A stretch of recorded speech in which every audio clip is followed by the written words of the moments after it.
Breaking news చూస్తున్నాం. Cinema industry గుండెలో మరోసారి పైరసీ బాంబు పేలింది. డిజిటల్ విప్లవంతో ఓవైపు ఓటీటీలు దూసుకుపోతూ ఉంటే మరోవైపు అక్రమ మార్గంలో సినిమాలను ప్రజలకు చేరువ చేస్తున్నటువంటి ఐబొమ్మ వెబ్సైట్ ఇప్పుడు టాలీవుడ్ పునాదులను కదిలిస్తూ ఉంది. ఎందుకంటే ఇవాళ మరోసారి ఐబొమ్మ సైట్ యాక్టివేట్ అయ్యింది. ఇప్పుడు మళ్ళీ ఎవరు మొదలు పెట్టారు అనే చర్చ మొదలైంది.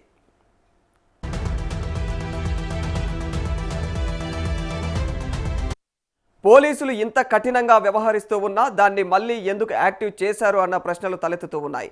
నెట్టింటా సంచలనం రేపుతున్న ఐబొమ్మ వెబ్సైట్ మళ్ళీ వచ్చేసింది. సినిమా విడుదలైనటువంటి గంటల్లోనే కొత్త సినిమాలు ఈ వెబ్సైట్లో అయితే ప్రత్యక్షమవుతూ ఉన్నాయి. మరి ఈ పరిణామం ఇప్పుడు సర్వత్రా తీవ్ర చర్చనీయాంశంగా మారిపోయింది.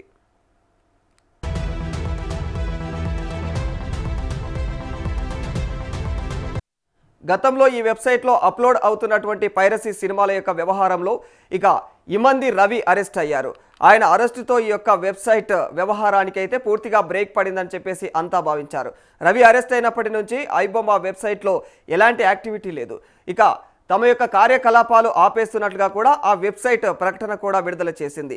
దీంతో ఈ వెబ్సైట్ కథ ముగిసిపోయిందని అందరూ అనుకున్నారు.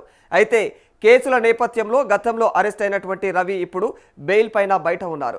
ఆయన ప్రస్తుతం అయితే బయట ఉండటం ఈ వ్యవహారంలో అయితే కీలక ఘట్టంగా మారిపోయింది.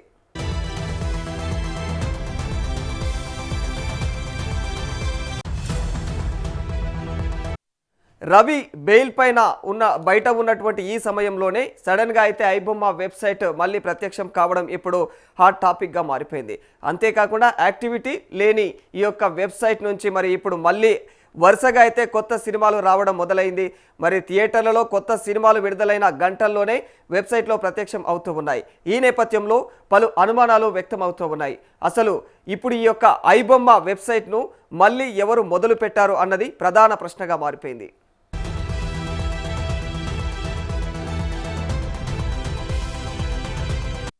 బెయిల్పై ఉన్న రవికి ఇందులో ఏమైనా ప్రమేయం ఉందా, లేక తెర వెనుక ఇంకెవరైనా ఈ యొక్క కార్యకలాపాలను నిర్వహిస్తూ ఉన్నారా అన్నది తేలాల్సి ఉంది. ఏది ఏమైనా చాలా కాలంగా ఆగిపోయినటువంటి ఐబొమ్మ వ్యవహారం ఇప్పుడు మళ్ళీ తెరపైకి రావడం, సడన్గా వెబ్సైట్ ప్రత్యక్షం కావడం తీవ్ర కలకలం రేపుతోంది.